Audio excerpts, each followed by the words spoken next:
girl, Moo Legend, and what another glorious day. Indeed. Today is Thursday, right?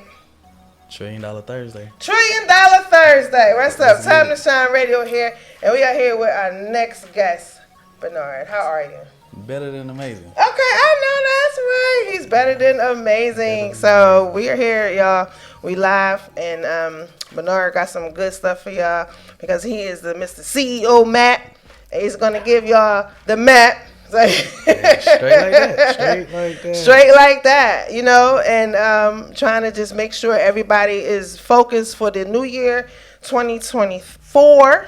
You know, 2023 has been an amazing ride, like I must say, for myself. It prepares us for 2024. 2023 prepares us for 2024.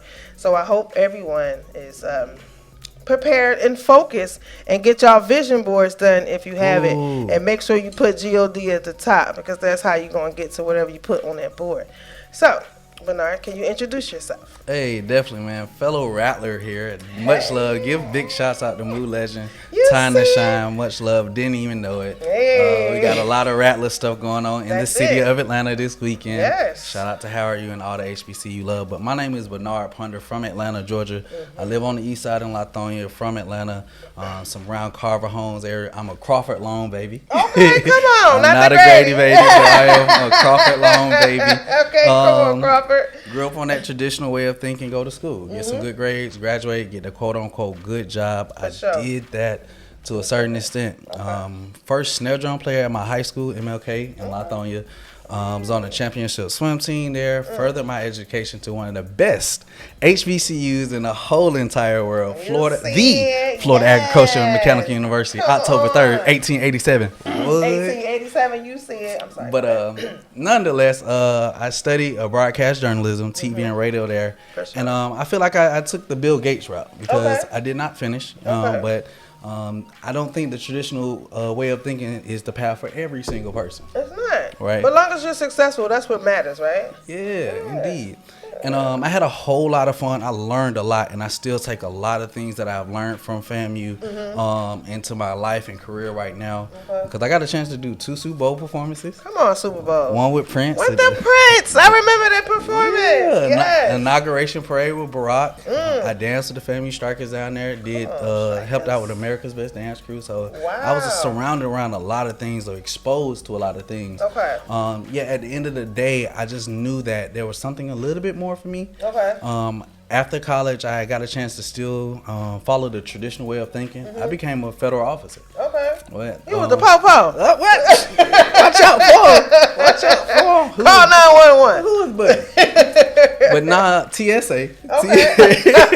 TSA at the airport, one of the busiest airports. But the thing is that I learned that most jobs, they utilize you for what you need, for what they need. And then it got to a point where it's like, we don't need you. We got these new machines coming in. All right. That was before all of that? Oh, okay. Layoff. So, I just kind of went on the path. I found the home-based business industry. I do love it. I'm a big supporter because in the home-based business or network marketing, it generates the most millionaires and most billionaires in the world because if you're doing business just like this podcast here, Time to Shine Radio, you need a network of people. Period. Right? Customers and partners. But then you got to figure out a way to market. We got so many cameras around, y'all don't even know. Like, what's up, y'all? What's up? What's up, y'all? We always. But in that industry, it taught me so many different ways to actually promote different things. And it just said at some point in time in your life, you got to own your own. That's it. I know Rockefeller says own nothing but control everything when we get over to like trust funds and stuff like that. But at some point in time, you got to build an asset of your own. And I did that. I started my own company called Become Your Own CEO. I brought my hat. Okay.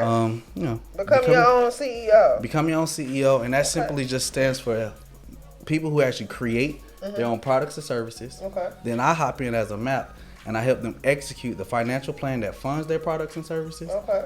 But also execute the marketing plan that helps promote their products and services so they can get more options and opportunities in their life. Options and opportunities. Okay, so you got the acronym broke all the way down. Yeah, that's the only way to learn, keep growing. For sure. So let me ask you a question. So do you think Like, if you would have stayed at FAMU, would you be in this position where you're at right now? Probably not. Okay. Because I did study broadcast journalism. I got a shout out to Rashawn Ali. Okay. I got a chance to intern with her at 107.9. She's a Rattler as well. Shout out to the Rattlers. I probably just you never know. Right. You never know. And I was one of the guys when I went to college, I didn't know exactly what I wanted to do, but I had a scholarship full ride to South Carolina State, Tennessee State, Bethune-Cookman. All the HBCUs. All the HBCUs. And I was like, man, my band director, shout out to Travis Kimber, drum major from Southwest DeKalb High School, one of the best band directors you can ever say name when it comes to band music. SWD? Yeah. Definitely shout out to SWD. But his passion for film actually pushed me to like, let me go ahead. Let me see what this is about. Right. So I went on down there. You went on down there. Okay. And Don P. Roberts was over there? Shout out Don P. Don P has the big event going on this weekend, for 8:30 Drumline. in the morning. Yeah, shout out to Don P. But he has the Battle of the Bands. It's a jamboree. Yep. FAMU versus Howard University this weekend. You see it. It's a free event at the what's it, State Farm Arena, and then the game's at 12. So definitely big shout out to Don P. Yeah, for the free 99, you can't beat that price. Beat that, Come man. on with the bat. Black man. excellence. Yeah, hello, Black excellence. Yes. Yeah. That's amazing. So you have done so much. So what made you want to show other people how to become a CEO? I love that you asked that. I like that because inside of becoming a CEO, I actually have a program called the CEO's MAP program. Okay. And MAP acronym means Marketing Accountability Partner. And the reason why I went into that is because I needed that when I was coming up. Okay. So a person who actually went to college, got the whole experience, didn't get a chance to finish, but still had passion in me. I still want to build a music, a dance, and a photography studio. Me too. You know what I'm saying? Like So I understand I got to network, I got to rub shoulders with people who are in those lanes to develop those type of assets and avenues for other people to come through. For sure. So I did it because I needed somebody just to hold me accountable. Because like a lot of times it's not that a lot of people don't, it's not that you don't know how to fund your business. It's not that you don't know how to go to social media and promote your business. Right. It's just that when the whirlwinds of the world happen, sometimes we don't do the work that's required. That's true. Yeah, maybe we can just get caught up and we just don't know how. You know? Facts. I wrote a post today that says, I don't know what it says. I just lost up. Yeah, I come back to that, but it's something in that lane. Something about that. So, how many people have you helped around about become CEOs? That's a beautiful question. I love to start in the home-based business because the overhead is low. Okay. And you get the most education. Sometimes if you go down to the Twin Towers, right across from the Capitol, you can pay $99 and go get an LLC. Right. Right now. Right now. But you got a name, but no service. You got to create. I always go to the logo. You got to create a product, maybe a service. But now, how do you actually go about the business plan to actually start that? So the home business, I like that because it educates them on both sides, and then it gets their feet wet a little bit. So over the last 7 years with becoming a CEO, because on here you see it started in 2016. Okay. So about 7 years now. I've helped develop 3 restaurants. Shout out to Get Fruity Cafe. He started in East Atlanta Village, now in College Park, right across from the train station. Definitely shout out to Get Fruity Cafe. But now they have a location in Fayetteville. Opened up a church in Conyers. Okay. Praise the Lord. Pastor Dillard out there in Tallahassee, Florida, a restaurant called Breakfast, and so many other restaurants and businesses like that. Okay. In my home-based business right now, I have about 40, 50 people who are actually coaching on a week-to-week basis. I do a planning and a power hour every week with my inner circle of people. So hundreds. Since 2012, I've been in a home-based business. I built the team to about 50 people in our first company. I got in a travel company for a few years, and I built that one to about 100 people. And yeah, so it's been hundreds. That's amazing. And you do this all by yourself, or you have a team, a staff? Good question. You familiar with Robert Kiyosaki? No. Rich Dad Poor Dad, you may have heard of. Yeah, I'm about to say, everybody, if you in business, you got to know Robert Kiyosaki. But Rich Dad Poor Dad says there's only 4 ways to make money. The first way is employee, self-employed, business owner, investor. Right? Okay. But the key things in business is either you have residual income, leverage income are the two terms you look for. Right. And he says if you're an employee, you have no leverage income, meaning if you don't go to work, there's no check. That's why we used to linear check. Right? True. But my mentor, shout out to Brian Bean, he said, if you got 10 bills, you should have a residual stream of income for each of those bills.